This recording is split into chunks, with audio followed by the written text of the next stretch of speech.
Bismillahirrahmanirrahim. Assalamualaikum warahmatullahi wabarakatuh. Innal hamdalillah nahmaduhu wa nasta'inuhu wa nastaghfiruh wa na'udzu billahi min shururi anfusina wa sayyiati a'malina. May yahdihillahu fala mudilla lahu wa may yudlil fala hadiya lahu. Wa asyhadu an la ilaha illallah wahdahu la syarika lahu wa asyhadu anna Muhammadan abduhu wa rasuluh sallallahu alaihi wa ala alihi wa sahabatihi ajma'in wa man tabi'ahum bi ihsanin ila yaumiddin. Baik. Pada pertemuan yang sebelumnya kita telah membahas muqaddimah dari kitab Thalathatul Usul atau pengantarnya berupa biografi penulis, judul kitab dan dalil penulisan kitab Thalathatul Usul wa Adillatuha, yaitu dalil tentang pertanyaan malaikat kepada setiap orang yang dikuburkan. Kita juga telah menyebutkan tentang faidah memulai kitab dengan basmalah, yakni tabarruk dengan nama Allah Subhanahu wa taala dan isti'anah billahi azza wa jalla. Baik. Dan telah kita sebutkan di dalam isti'anah kepada Allah Subhanahu wa taala, ketika kita memulai suatu pekerjaan, di situ ada dua peringatan. Siapa yang tahu dua peringatan tersebut?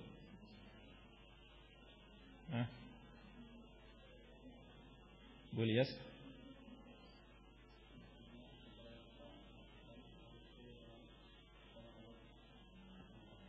Baik. Yang kedua?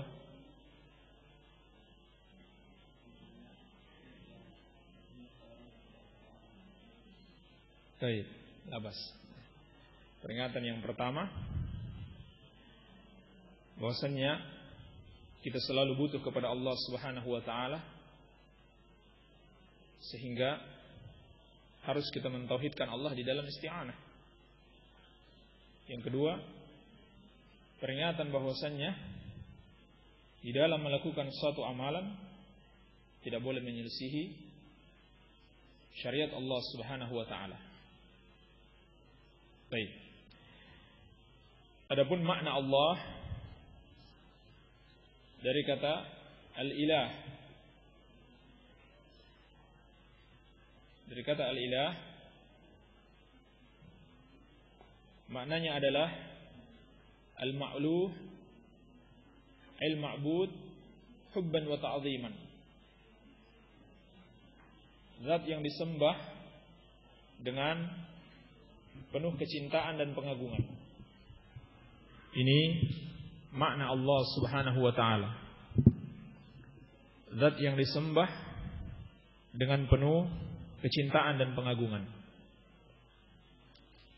Sedangkan Ar-Rahman maknanya adalah Dzur Rahmatil Wasi'ah, pemilik rahmat yang luas. Dan Ar-Rahim adalah Dzur Rahmatil Wasilah, pemilik rahmat yang selalu mencurahkan rahmatnya kepada siapa yang dia kehendaki dari hamba-hambanya. Jadi Ar-Rahman itu adalah sifat dzatiyah yang selalu melekat pada zat Allah Subhanahu wa taala. Sedangkan Ar-Rahim adalah sifat fi'liyah, perbuatan Allah Subhanahu wa taala. Allah memberikan rahmat bagi siapa yang dia kehendaki. Baik. Dan Allah adalah asal dari semua nama-nama Allah Subhanahu wa ta'ala.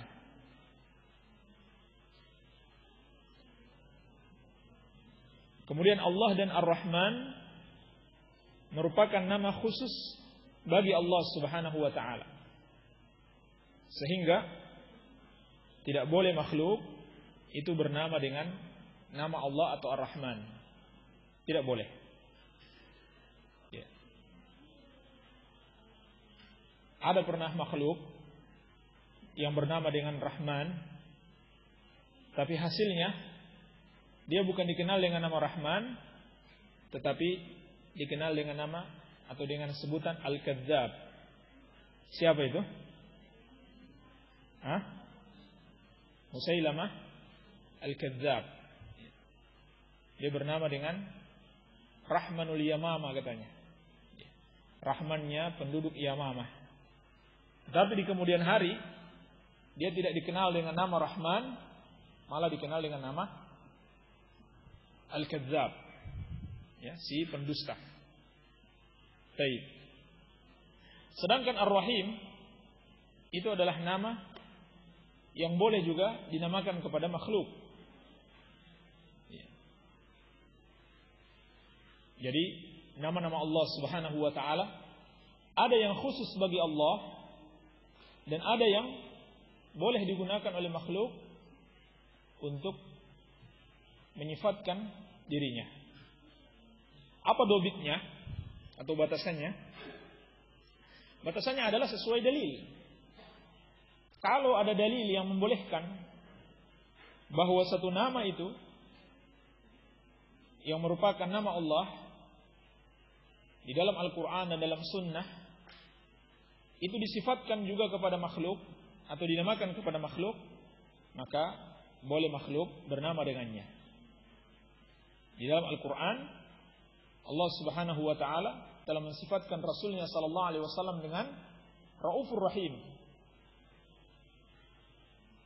penyayang atau lembut dan penyayang kepada orang-orang yang beriman.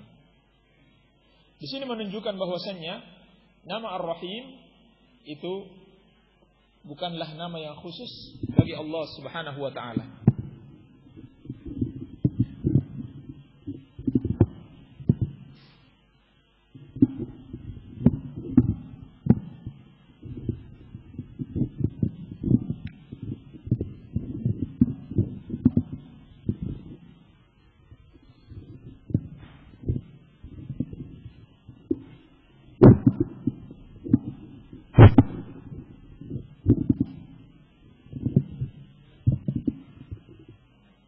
Baik. Demikian pula Al-Aziz. Karena dalam Al-Quran Allah menyebutkan tentang Imra'atul Aziz, istrinya Al-Aziz. Di sini Allah Subhanahu wa ta'ala menyebutkan nama bagi penguasa Mesir waktu itu dengan Al-Aziz. Menunjukkan Al-Aziz bukan nama yang khusus bagi Allah Subhanahu wa ta'ala. Namun ada juga nama dia merupakan nama khusus bagi Allah apabila tidak diidhofahkan kepada sesuatu. Namun apabila diidhofahkan kepada sesuatu atau disandarkan kepada sesuatu, dia boleh digunakan oleh makhluk. Seperti Ar-Rabbu. Tidak boleh seorang menamakan diri dengan Ar-Rabbu. Tapi kalau disandarkan kepada sesuatu, misalnya Rabbul Bait, pemilik rumah, Rabbus Sayyarah, pemilik mobil, maka hal seperti ini dibolehkan. Baik. Kemudian sifat rahmat Allah Subhanahu wa ta'ala adalah sifat yang sangat luas. Faedah dari Bismillahirrahmanirrahim, di situ ada isbatu sifatir rahmah lillahi azza wa jalla. Penetapan adanya sifat rahmat bagi Allah Subhanahu wa ta'ala. Dari namanya Ar-Rahman war-Rahim. Iya. Dan perbedaan Ar-Rahman war-Rahim itu seperti perbedaan iman dan Islam. Iman dan Islam itu dikatakan oleh para ulama, kalau dia disebutkan secara terpisah, maka maknanya sama. Tetapi kalau disebutkan secara bersama, maka maknanya terpisah. Kalau mereka berjumpa, mereka berpisah. Kalau mereka berpisah, mereka berjumpa. Ini makna iman dan Islam. Artinya, kalau kita mengatakan saya seorang muslim dan juga seorang mukmin, itu bermakna saya seorang muslim yang menjalankan Islam secara zahir dan juga seorang mukmin yang menjalankan Islam secara batin. Tapi kalau kita mengatakan saya seorang muslim, itu sudah mencakup keimanan. Demikian pula kalau kita hanya mengatakan saya seorang mukmin, itu sudah mencakup Islam. Demikian pula makna Ar-Rahman war-Rahim. Kalau disebutkan terpisah Ar-Rahman, itu sudah mencakup Ar-Rahim. Dan sebaliknya. Baik. Dan rahmat Allah ada yang merupakan sifat Allah dan ada yang merupakan makhluk. Iya. Ini termasuk makna daqiq ya, di dalam pembahasan sifat Allah Subhanahu wa taala.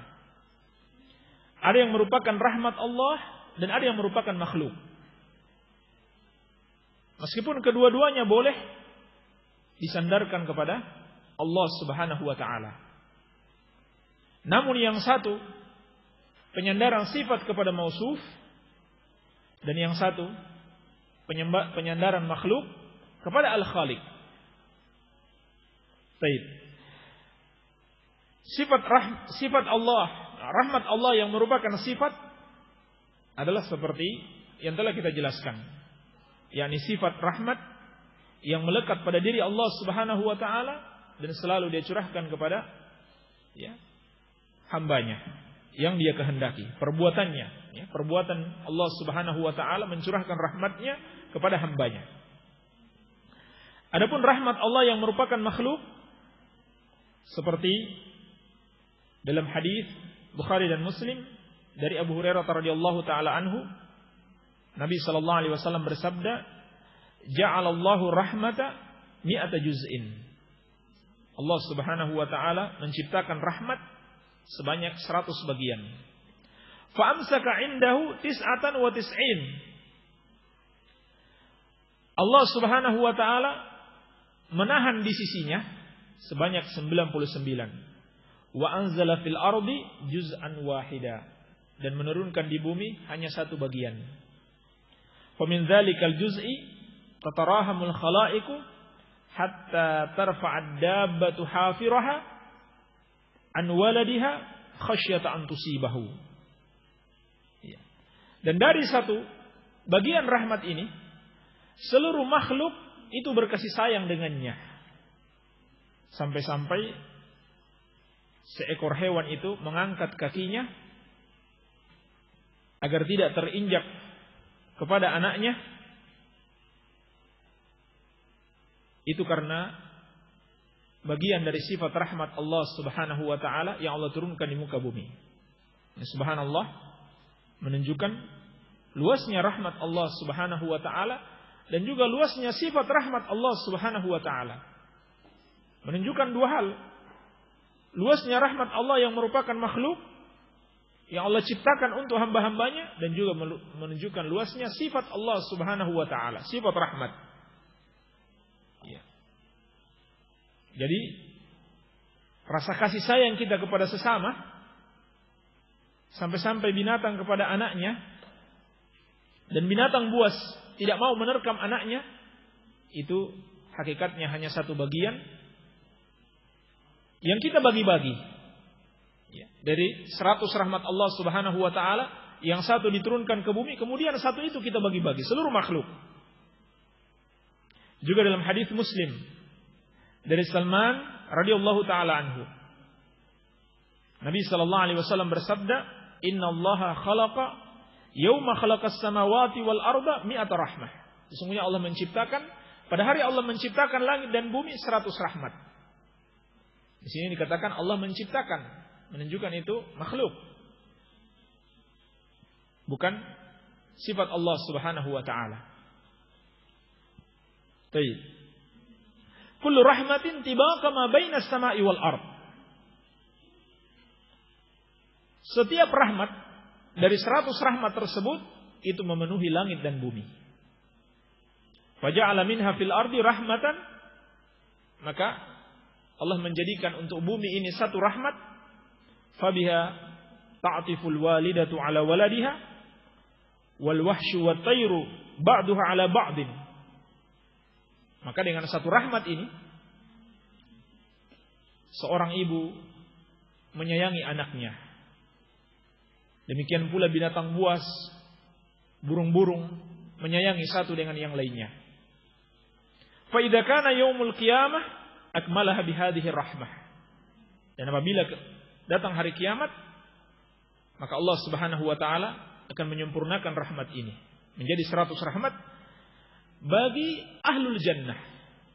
Ya, subhanallah, bagaimana rahmat yang dirasakan ahlul jannah, ya. Apabila digenapkan menjadi 100 bagian. Ini menunjukkan luasnya kasih sayang Allah Subhanahu wa taala kepada hamba-hambanya. Baik. Ini secara singkat tentang makna bismillahirrahmanirrahim. Iya.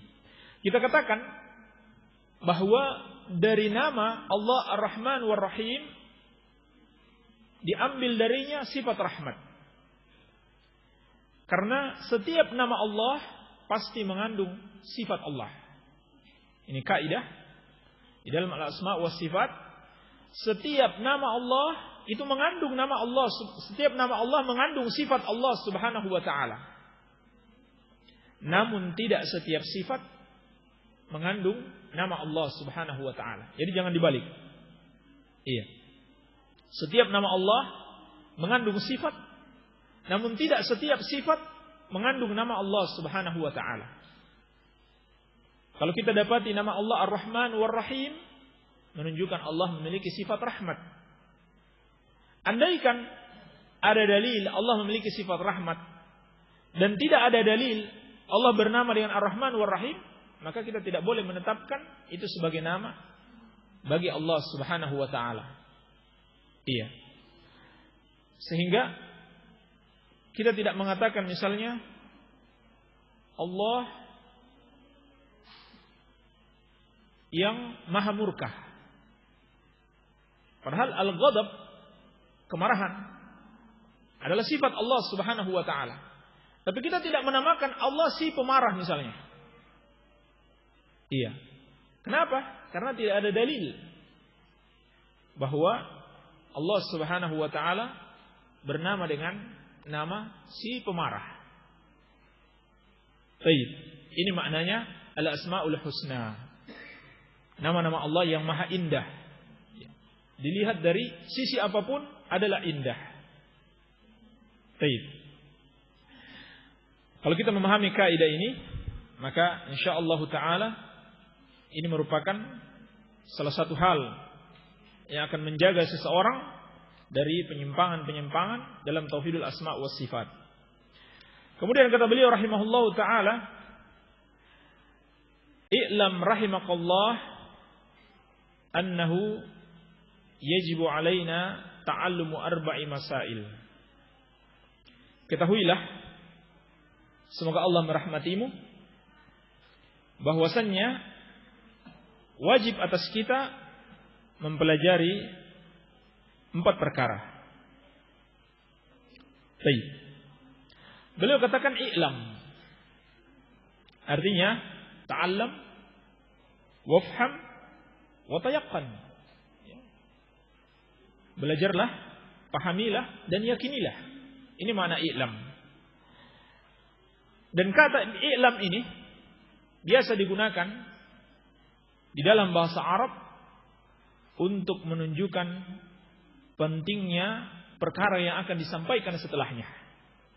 Pentingnya perkara yang akan disampaikan setelahnya. Asal katanya dari kata ilmu, wa huwa idraku syai' ala ma huwa alaihi idrakan jaziman. Dan ilmu itu adalah mengetahui sesuatu sesuai dengan kenyataannya dengan pengetahuan yang pasti. Ini makna ilmu. Artinya, kalau seorang mengetahui sesuatu tetapi tidak sesuai dengan kenyataannya, maka itu bukan suatu ilmu, tapi itu adalah al-jahl. Dan kalau seorang mengetahui sesuatu tapi bukan dengan pengetahuan yang pasti, ada keraguan di situ, itu juga bukan ilmu, tapi asyak, keraguan. Baik. Dan ilmu agama hukumnya fardu ain untuk dipelajari. Hukumnya secara umum, secara global fardu ain. Sedangkan ilmu dunia itu hukumnya mubah. Hukumnya mubah. Ini hukum asalnya. Meskipun terkadang diwajibkan bagi orang yang mampu jika tidak ada orang lain yang mempelajari ilmu tersebut, sehingga tidak ada yang mengurus kemaslahatan kaum muslimin di dalam masalah tersebut. Seperti misalkan ilmu tentang kedokteran. Ini fardu kifayah. Apabila telah dilaksanakan oleh sebagian orang, maka tidak diwajibkan bagi yang lainnya.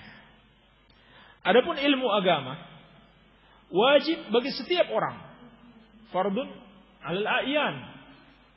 Kewajibannya bukan 'alal kifayah, tetapi 'alal a'yan.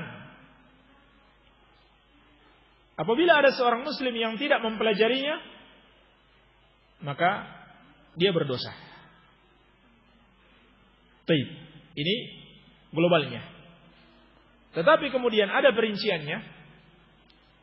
Ada ilmu di dalam agama yang sifatnya fardu ain, dan ada juga ilmu dalam agama yang sifatnya fardu kifayah. Yang sifatnya fardu ain adalah ma la yu'dzar jahluhu, wa huwa ma la yastaqimu ad-dinu illa bihi. Ilmu yang tidak diberikan uzur kejahilan tentangnya. Tidak boleh tidak artinya. Harus tahu orang. Tidak boleh jahil dalam masalah tersebut. yakni ilmu tentang tegaknya agama, di mana agama tidak bisa tegak kecuali dengan ilmu tersebut. Seperti ilmu tentang thalathatul usul, ma'rifatullah wa ma'rifatu nabiyhi wa ma'rifatu dinil Islam bil adillah. Ini ilmu fardu ain untuk setiap muslim. Demikian pula ilmu tentang bagaimana cara berwudu, bagaimana cara sholat, puasa, zakat, haji, bagi yang mampu melaksanakannya. Ini fardun alal a'yan. Baik. Adapun ilmu yang fardu kifayah adalah al-qadruz zaid. Ya. Yang merupakan tambahan. Baik. Seperti hukum-hukum jual beli. Ini tidak diwajibkan untuk dipelajari bagi semua orang, tetapi diwajibkan bagi orang yang mau melakukan jual beli. Para pedagang sebelum turun ke pasar wajib untuk mempelajari ahkamul bai' wal muamalat, hukum-hukum jual beli. Karena kalau dia tidak mengetahui hukum-hukum jual beli, dia akan terjatuh di dalam penyimpangan-penyimpangan. Oleh karenanya, di zaman Umar bin Khattab radhiyallahu taala anhu, beliau menetapkan satu peraturan, la yabi fi suqina illa man tafaqqaha fid din. Tidak boleh berjualan di pasar kami kecuali orang yang mendalami agama.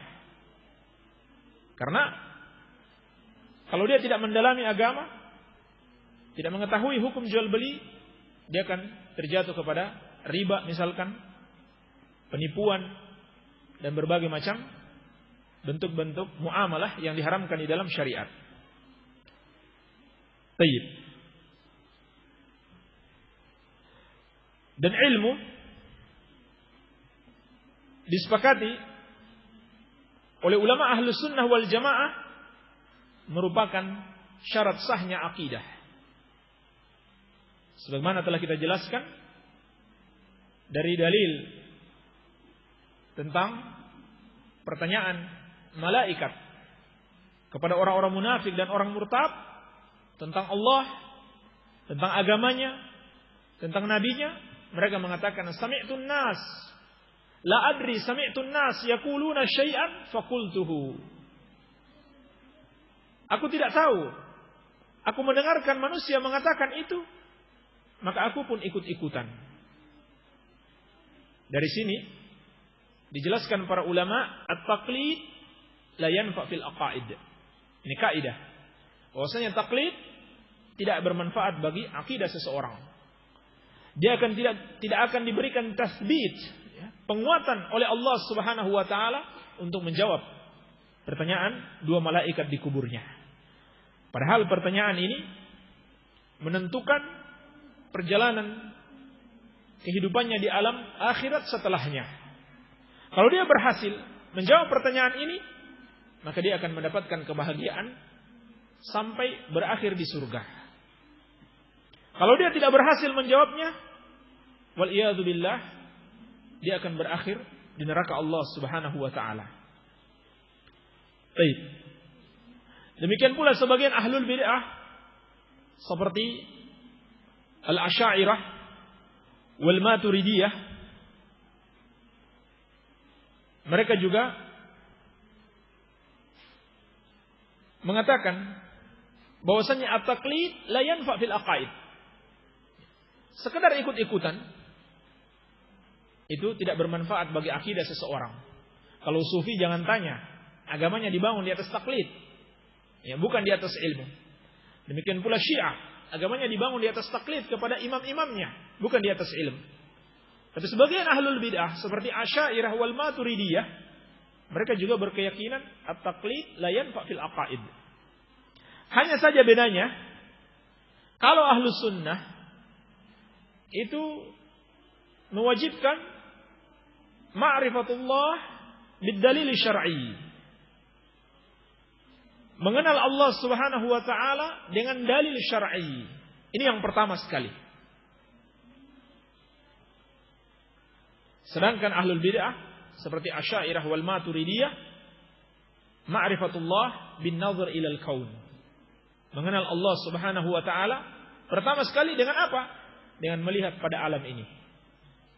Adapun ahlus sunnah yang menjadi patokan utamanya adalah dalil syar'i. Baru kemudian melihat kepada alam ini. Dalil kauni. Taib, ini bedanya ahlus sunnah dan ahlul bid'ah. Kenapa? Karena landasannya berbeda. Kalau ahlus sunnah landasannya wahyu, Al-Quran, wa sunnatu Rasulullah sallallahu alaihi wasallam, sedangkan ahlul bid'ah minal mutakallimin itu landasannya adalah akal. Landasannya adalah akal. Sehingga kaidah di kalangan mereka, kalau terjadi pertentangan antara wahyu dan akal, maka akal yang mereka dahulukan. Padahal yang sebenarnya kalau akal itu sehat, tidak akan mungkin terjadi pertentangan antara akal dengan wahyu. Mengapa demikian? Karena Allah Subhanahu wa taala yang menciptakan akal. Kemudian Allah menurunkan syariatnya untuk dipahami oleh akal. Jadi bagaimana mungkin Allah menciptakan akal, kemudian Allah menurunkan wahyu untuk diikuti manusia, lalu bertentangan dengan akal itu? Ini subhanallah, logika yang sederhana untuk membantah mereka. Iya. Allah yang menciptakan akal, lalu Allah yang menurunkan wahyunya. Bagaimana bisa Allah menjadikan antara wahyu dan akal itu bertentangan? Sehingga kalau akal itu sehat, tidak akan mungkin selamanya bertentangan dengan wahyu. Jadi kalau ada pertentangan antara akal dan wahyu, maka tuduhlah akal itu. Ya. Tuduhlah akal itu sudah gila atau tidak sehat lagi. Karena tidak akan mungkin selamanya bertentangan antara akal dengan wahyu. Baik. Adapun dalil qauli hanya sebagai pendukung dari dalil syar'i. Yang utama adalah dalil syar'i. Dan akal bukanlah sebagai sumber di dalam memahami agama. Tetapi dia hanya sebagai alat untuk memahami. Sedangkan sumbernya adalah Al-Quran dan sunnah Rasulullah sallallahu alaihi wa alihi wasallam. Ini di kalangan aqlaniyun, ahlul bid'ah minal mutakallimin. Sumber agama mereka adalah akal. Kalau sufi, al-mutasawwifun, sumber agama mereka adalah perasaan, mimpi-mimpi, lintasan hati, lintasan pikiran, yang semuanya itu hakikatnya adalah bisikan syaitan. Ini sumber-sumber agama yang ada pada manusia. Ahlus sunnah adalah wahyu. Ahlul bid'ah, sebagian mereka sumbernya adalah akal. Sebagian mereka sumbernya adalah perasaan. Ya. Lintasan hati. Bisikan jiwa. Ilham. Dan seterusnya. Baik. Inilah penyebab kesesatan-kesesatan mereka. Ini kaidah yang harus benar-benar dipegang oleh setiap muslim. Kalau dia ingin selamat dari berbagai macam penyimpangan, maka dia tetapkan dulu landasan dia beragama adalah Al-Quran dan sunnah Rasulullah sallallahu alaihi wasallam, sesuai dengan pemahaman Rasulullah sallallahu alaihi wasallam dan para sahabatnya. Baik. I'lam rahimakallah. Beliau mengatakan, I'lam rahimakallah, semoga Allah merahmatimu. Di sini ada pelajaran yang sangat berharga dari perkataan ini. Hanya saja barangkali kita sudah terlalu lama. Insyaallah taala kita lanjutkan pada pertemuan yang akan datang. Insyaallah besok kita akan membahas fikih dari kitab Ad-Durarul Bahiyah, matanya karya Al-Imam Asy-Syaukani rahimahullahu taala. Ya.